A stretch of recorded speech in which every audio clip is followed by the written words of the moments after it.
Alors bonjour à toutes et à tous et bienvenue à ce point de marché stratégie Bourse Forex. Je suis Avisar, très heureux de vous retrouver en ce jeudi 15 novembre 2018. Et puis, dernier point de marché de la semaine me concernant, je vous laisse prendre connaissance de l'avertissement légal sur les risques et je vous prie d'ailleurs de me confirmer ainsi que le son et l'image fonctionnent bien. De mon côté, tout a l'air de bien fonctionner. Alors, le trading avec effet de levier amplifie toujours les gains et les pertes. Un compte risque limité présente un risque de perte du capital investi. L'investissement sur compte titre présente un risque de perte en capital. IG fournit exclusivement un service d'exécution d'ordre. Cette présentation est donnée à titre indicatif et ne saurait être considérée comme un conseil ou une recommandation. Voilà, bien sûr. Je vous rappelle que vous disposez du chat pour réagir, me poser toutes vos questions.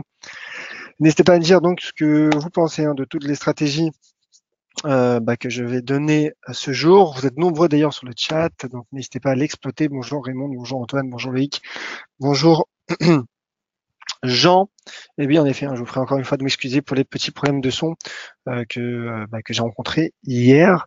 Apparemment, le son et l'image fonctionnent bien. Merci donc de me l'avoir confirmé sur le chat. Donc, merci Raymond, merci Loïc, merci à vous toutes et à vous tous. C'est concernant donc Antoine qui demande pour le lien éducatif d'hier, pour la vidéo éducative d'hier. Je vais la mettre aujourd'hui sur notre chaîne YouTube d'EFX France. J'ai pas eu le temps de la mettre encore. Je m'en charge dans l'après-midi si tout se passe bien. Voilà, donc plusieurs informations à donner aujourd'hui, plusieurs thèmes à évoquer avec vous donc aujourd'hui. D'abord, l'information principale vient bien sûr du Royaume-Uni. Donc, je rappelle le contexte. En début de semaine, un accord de principe avait été trouvé entre le Royaume-Uni et l'Union européenne. Hier soir, donc, le gouvernement a approuvé cet accord, le gouvernement de Theresa May. Mais ce matin, surprise, Dominique Raab, donc, qui est le ministre du Brexit, a démissionné. Ce qui a causé donc littéralement une chute de la livre sterling sur le forex de manière générale. Donc là, en l'occurrence, face à l'euro GBP donc qui bondit. Et techniquement, c'est encore une fois cohérent puisque le cours finalement aura bondi sur cette zone de support allant de 0,8732 à 0,8626. Mais voilà, si on affine, vous voyez avec ce graphique journalier, c'est un rebond qui prend forme, un bond même qui prend forme sur 0,87 livres sterling. C'est vrai que ce seuil, ce pivot, j'en parle depuis un moment. Comme je l'indiquais en début de semaine, cette zone de support est de plus en plus sous pression. D'ailleurs, on voit que le bon, pour le moment, c'est en train de tester 0,8811.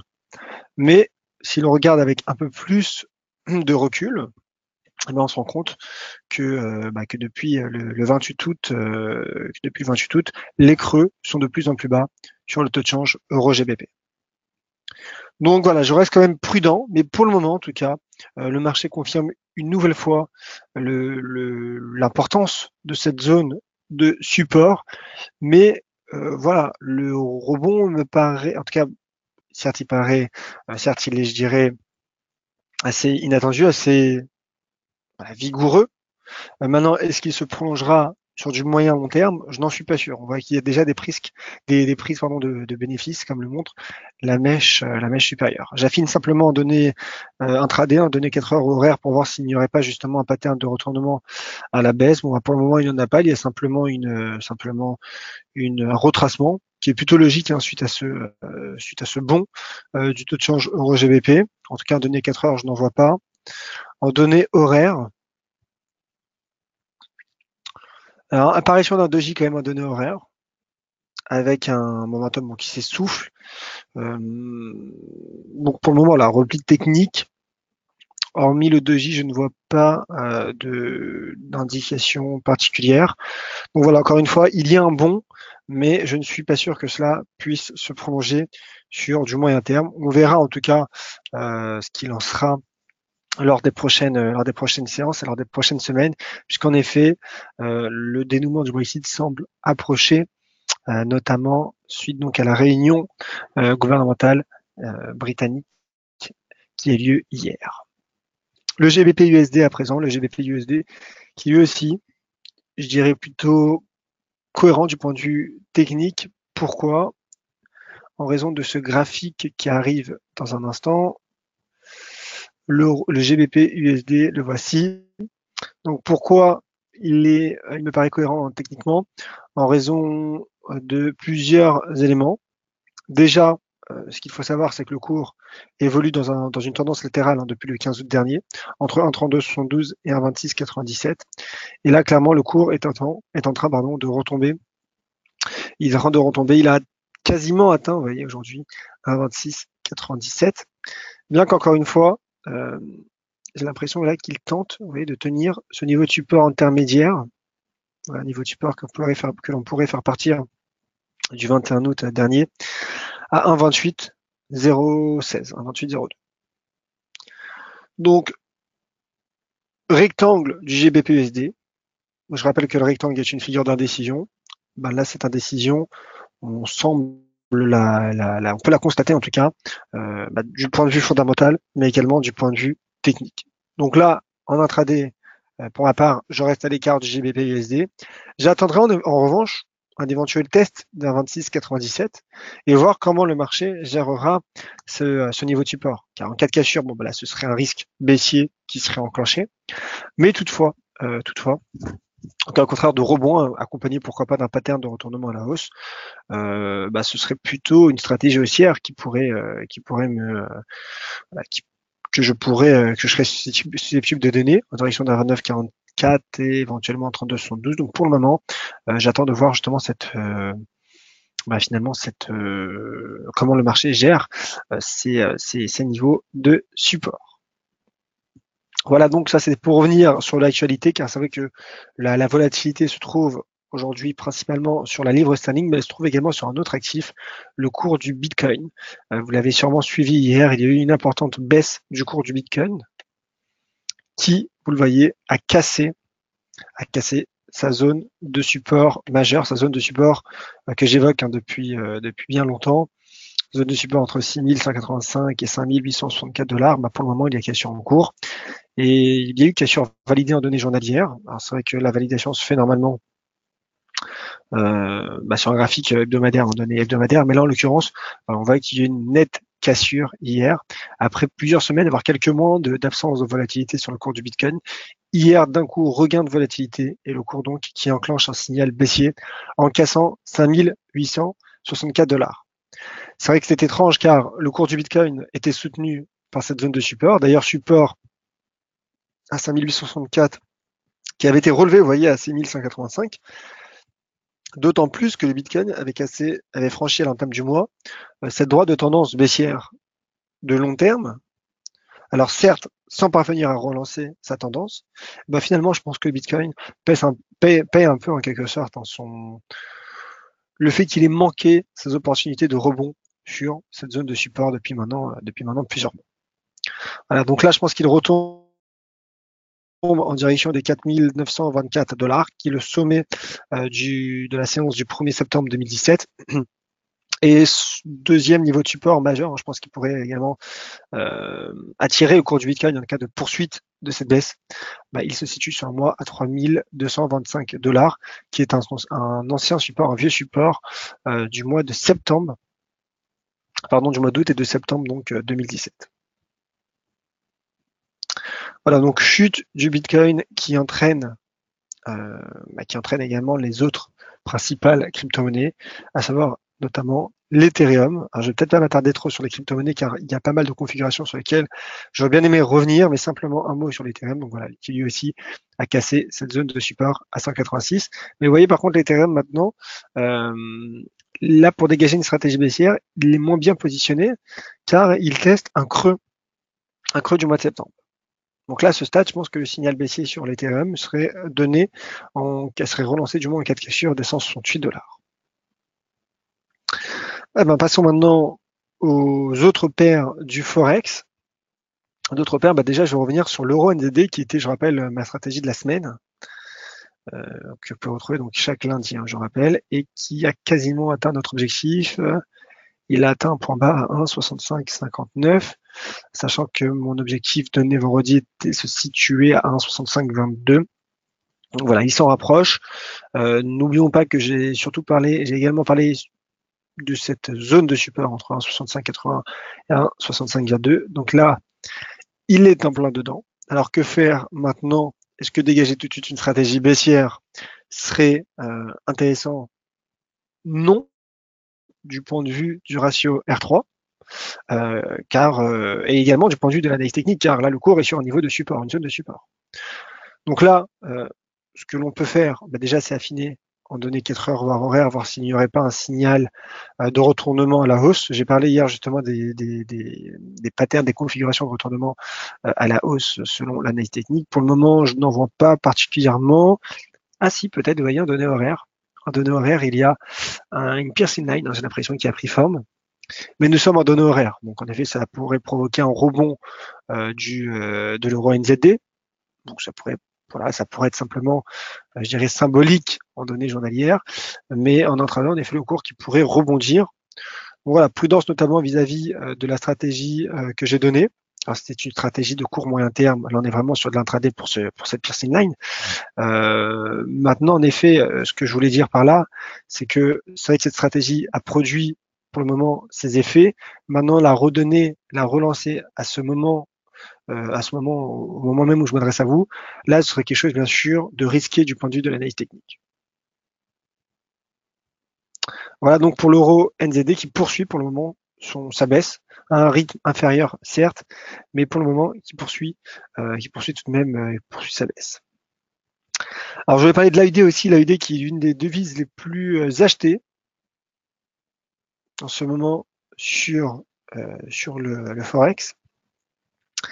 Comme le montre l'euro AUD, alors je n'en ai pas parlé, je ne sais plus si j'en ai parlé en webinaire ou pas, mais c'est vrai qu'avec ce doji qui a pris forme et ce ralentissement de momentum, vous voyez, qui ont pris forme, donc il y a ce doji qui a pris forme donc sur 1,5607. J'avais plutôt tendance à croire hier, lorsque je regardais ce graphique, que le cours pourrait tenter un rebond. Mais voilà, l'euro semble sous pression, mais l'AUD, également l'AUD est racheté. Donc pour le moment, il y a également une cassure en cours de 1,5607. Donc là, si elle se confirme, et elle s'en est rapprochée. D'ailleurs, si cette cassure se confirme, le cours pourrait atteindre un 54,84. Il s'en est rapproché ce matin. Je ne suis pas sûr que le risque baissier soit écarté sur l'euro AUD. J'affine en données 4 heures, donc vous voyez, ralentissement du momentum. Et là, vous voyez, un marteau qui est en train de prendre forme. Alors, peut-être pas un marteau selon la théorie pure de l'analyse technique, mais en tout cas, un autre pattern de retournement en intraday, ce qui pourrait signifier un rebond technique pour cet après-midi. Donc on verra comment réagira le marché. Mais voilà, peut-être que en raison de la forte volatilité qu'il y a eu ce matin sur les devises, sur le marché des devises, le marché commence à procéder à quelques prises de bénéfices qui se matérialisent notamment par certaines configurations de retournement. Alors n'oublions pas que nous sommes encore sur des unités de temps intraday, ce qui pourrait simplement symboliser un rebond technique pour l'heure. Donc on verra si ces mouvements pourraient être durables ou non. Pour le moment, voilà, j'informe simplement qu'il y a certaines configurations de retournement à la hausse en intraday sur le Forex. Alors, je voulais parler aussi de l'AID USD puisque j'en ai parlé notamment début de semaine, et j'ai parlé également des 0,7310.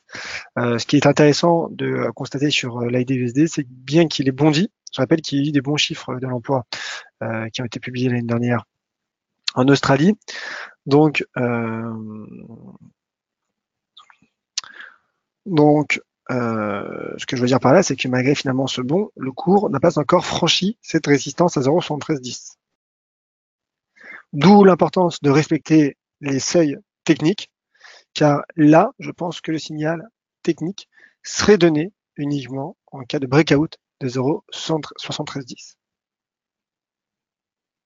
Le cas échéant, objectif à 0,7467 pour ma part. En tout cas, un retour sous ce niveau me paraîtrait probable.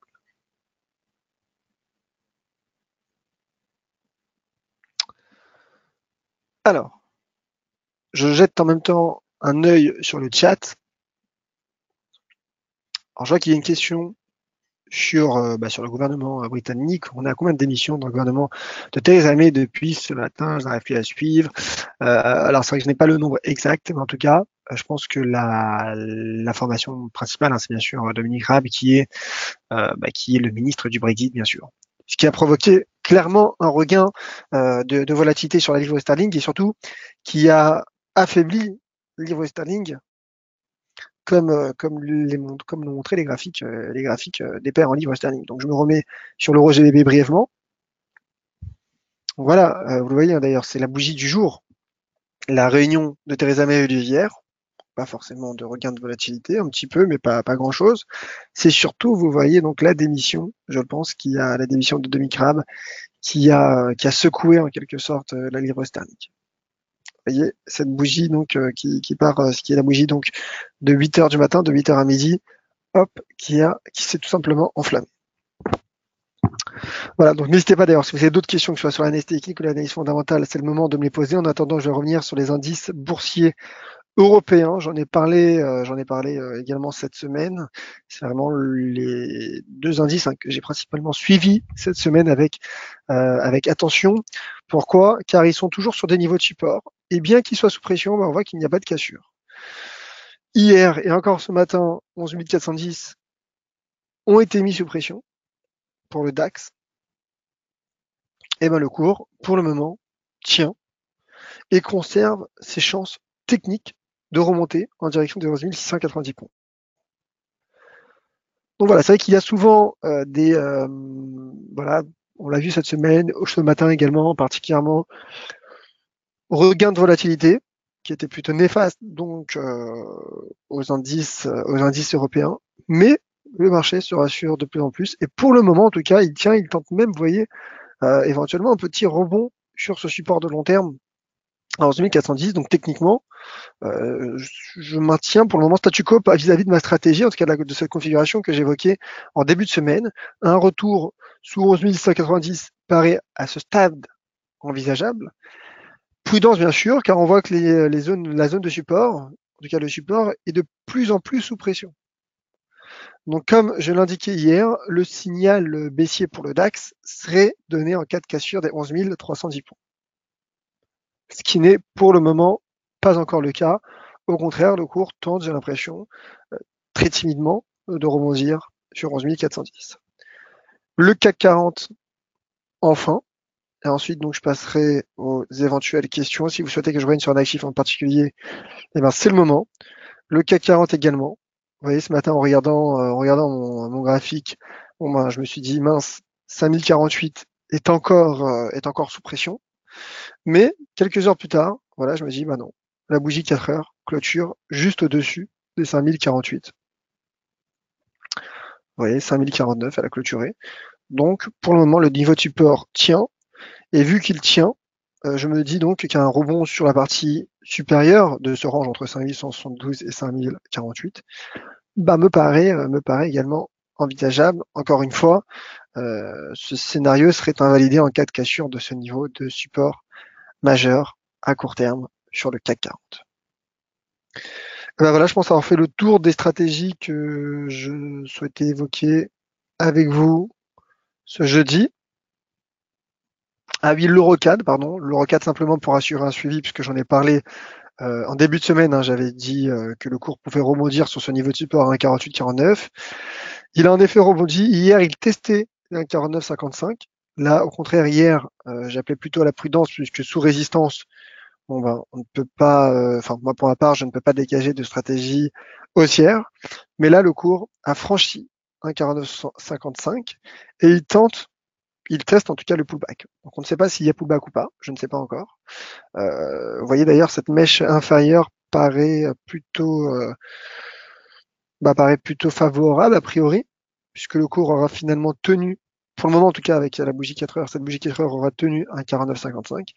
Donc là, je me dis qu'en cas de pullback, pour une stratégie intraday court terme, un retour sous 1,50-42 me paraîtrait également envisageable. Maintenant, encore une fois, tout dépend de l'éventuel pullback ou pas, car en cas de passage de nouveau sur 1,49-55, là, cela confirmerait plutôt la résilience du marché vis-à-vis de l'euro CAD et en données horaires. Voilà, j'ai l'impression qu'il y a une piercing line. Alors, il y a un mouvement baissier, pas une réelle tendance baissière, mais un petit mouvement baissier. Donc, on suivra. Voilà. À suivre, voir comment donc gérera dans les prochaines heures, là c'est imminent quasiment, le cours au recap, comment il gérera donc cette ancienne, ce seuil plutôt, ce seuil d'inversion de polarité 1,4955.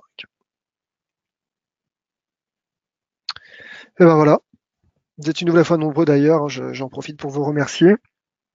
Je passe aux questions. Allez, il y a pas mal de questions. Alors, je tentais de répondre un peu à toutes les questions et de les regrouper également. Alors, je vois qu'il y a deux questions sur le S&P 500. Bon, la question du niveau de support et résistance du S&P 500 pour vis-à-vis donc en projection de la session US de cet après-midi. Donc le S&P 500. Je fais une petite parenthèse, hein. J'espère que le nouveau modèle de ce webinaire vous plaît, notamment en termes d'horaire. C'est-à-dire 13 heures du mardi au jeudi. N'hésitez pas à me dire, hein, si vous voyez un axe d'amélioration. Pour le moment, ça me paraît plutôt pas mal. Je ne sais pas, moi je fais ça bien sûr pour notamment pour vous. Donc n'hésitez pas à me le dire. Alors, à niveau de support et résistance sur le S&P 500, j'ai plutôt ajusté ce niveau de support et qui était à 2728, 2725 pardon. Voilà, là j'ai l'impression qu'il y a support.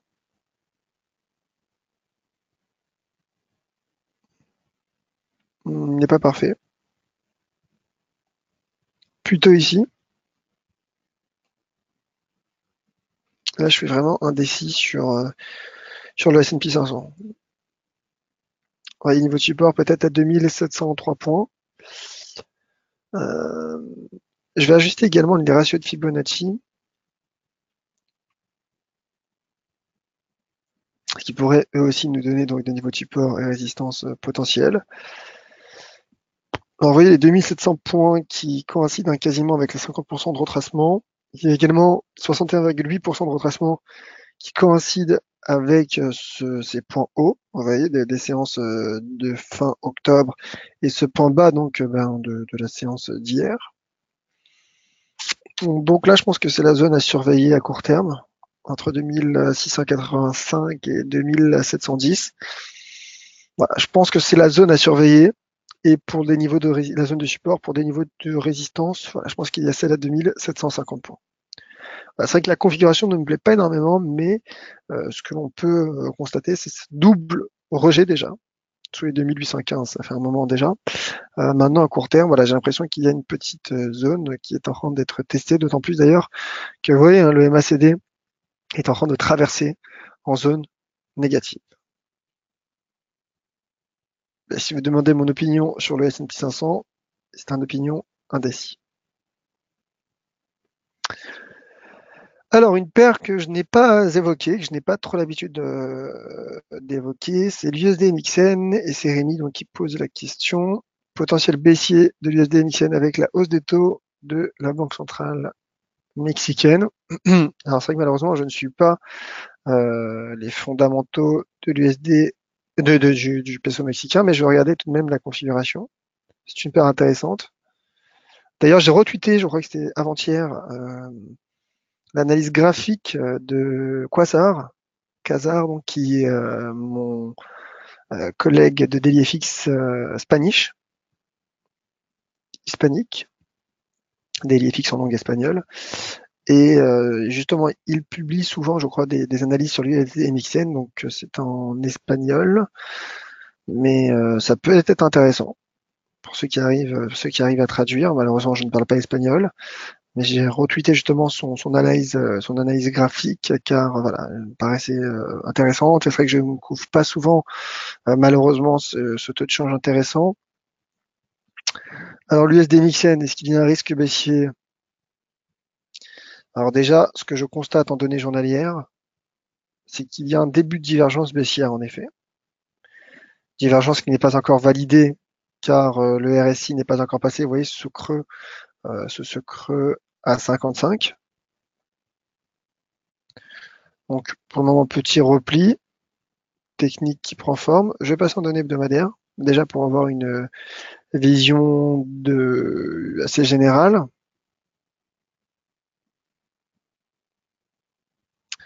Voilà, c'est pareil, hein, j'ai l'impression que le cours hésite à passer ses sommets, notamment cette résistance, à 20,78. 20 pesos 78. Alors, il y a l'impression aussi que le momentum ralentit. Donc,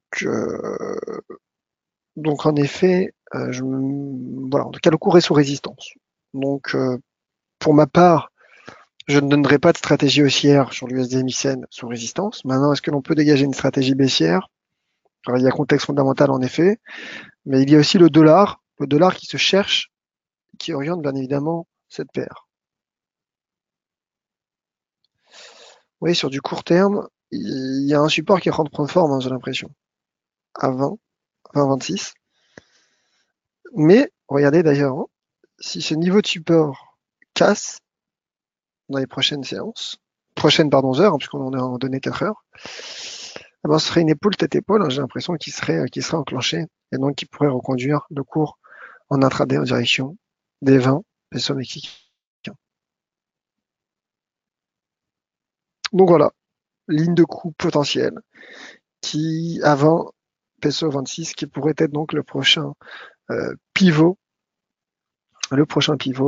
de la paire USD MXN. C'est vrai que c'est une paire intéressante, il faudrait que je la suive peut-être plus souvent. Alors je vois que l'heure avance, mais je déborde un peu, mais ce n'est pas grave.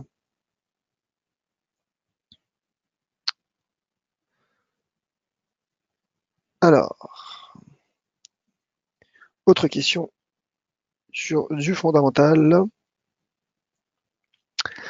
Pourquoi le yen et le franc suisse sont des valeurs refuges alors que les banques centrales ne souhaitent pas les voir s'apprécier? Alors les banques centrales ne souhaitent pas les voir s'apprécier en raison de la faible inflation, que ce soit au Japon ou en Suisse. Pourquoi ce sont considérés comme des valeurs refuges? Alors il y a quelques années justement, j'avais relayé un article qui avait été écrit par un collègue américain sur le yen et qui expliquait justement en 3 points pourquoi le yen était une valeur refuge. Il faudrait que je vous le retrouve pour avoir toutes les explications claires, en tout cas pour vous faire part de cet article. Voilà, je pense que ça pourrait nous éclairer un peu tous sur cet aspect. En tout cas, voilà, c'est surtout, je pense, la considération du marché comme au final l'once d'or, qui est également une valeur refuge. N'oublions pas aussi que les économies finalement japonaises et suisses sont des économies voilà, solides, et ce qui pourrait également expliquer cet aspect refuge. Mais c'est vrai que c'est une bonne question. Je reviendrai avec toutes les explications. Et je tenterai de le retweeter d'ailleurs cet article si jamais je le retrouve. Voilà. Ouais, de rien, c'est vrai que je n'ai pas été très clair sur cette réponse. Mais voilà, je tenterai d'avoir plus d'explications plus claires pour les prochains pour les prochains jours, hein, que ce soit sur les réseaux sociaux également via le webinaire. Alors peut-être une dernière question de Louis Eloyaf. Il y a une question pour suivre le DAX. Vaut-il mieux suivre le S&P 500 ou le Dow Jones pour prédire ce qui peut se passer sur le DAX? Alors ça dépend parce que vous savez qu'en fait il y a la session asiatique, la session européenne et la session américaine. Donc c'est vrai que généralement Wall Street, donc la séance américaine, influence les bourses européennes. Puisque voilà, ça c'est l'importance en termes de volume, en termes d'influence de Wall Street. Maintenant, lorsqu'on regarde la session asiatique ou même la session européenne, on peut avoir une tendance déjà du climat donc des marchés et donc du positionnement en quelque sorte du sentiment des marchés. Donc pour vous répondre, c'est clair je donne un exemple basique, un exemple un peu théorique. Si Wall Street est amené à bondir cet après-midi, elle pourrait tirer avec elle les bourses européennes. A priori, bien évidemment. Et en raison notamment de cette relation entre marchés et de ces corrélations donc entre actifs boursiers, entre indices boursiers, pour les raisons que j'ai expliquées il y a un instant. Maintenant, encore une fois, le fait de voir un peu le DAX un peu résilient. Cela donne aussi les indices européens de manière générale. Cela peut donner une indication aussi sur les bourses, sur l'ouverture des bourses américaines. Mais pour vous répondre, bon, bah, je pense qu'il n'y a pas mieux que de suivre le DAX pour avoir un avis sur le DAX, évidemment. Maintenant, bien sûr, avoir une analyse générale avec la session asiatique, la session américaine, cela pourrait également nous permettre de situer un peu où en sont les marchés boursiers européens, voilà, notamment avant l'ouverture. Avec plaisir. Et voilà donc pour les questions. On a un peu débordé, mais ce n'est pas grave. Donc si je vois qu'il y a d'autres questions, je ne suis pas sûr d'avoir le temps d'y répondre. N'hésitez pas donc à me les poser sur Twitter, @YoavNizar. Je vous rappelle donc que demain, il n'y aura pas de webinaire en ma compagnie, mais vous retrouverez Valentin Enfrand à 9h comme chaque matin. Je vous rappelle donc aussi qu'on se retrouvera lundi à 16h en direct pour le point de marché stratégie de la semaine. Donc je reviendrai sur la stratégie qui a été donnée lundi dernier, qui a été suivie tout au long de la semaine, c'est l'euro NZD. Et je vous redonnerai donc ma stratégie de la semaine lundi. Donc je vous attends nombreux liens d'inscription sur dailyfx.fr. Et concernant ce point de marché stratégie bourse forex, alors je vous attends nombreux dès mardi, comme chaque mardi, mercredi et jeudi à 13h. Voilà, vous avez été une nouvelle fois nombreux, vous avez une nouvelle fois beaucoup participé sur le chat. N'hésitez pas à être encore plus nombreux dès mardi, donc à 13h sur ce même lien de webinaire, et également donc mercredi et jeudi pour de nouvelles stratégies. Donc soyez prudents sur les marchés en cet après-midi, en cette fin de semaine, et on se retrouve donc la semaine prochaine et tout de suite sur Twitter @YoavNizar. Merci à toutes et à tous et passez donc un excellent week-end.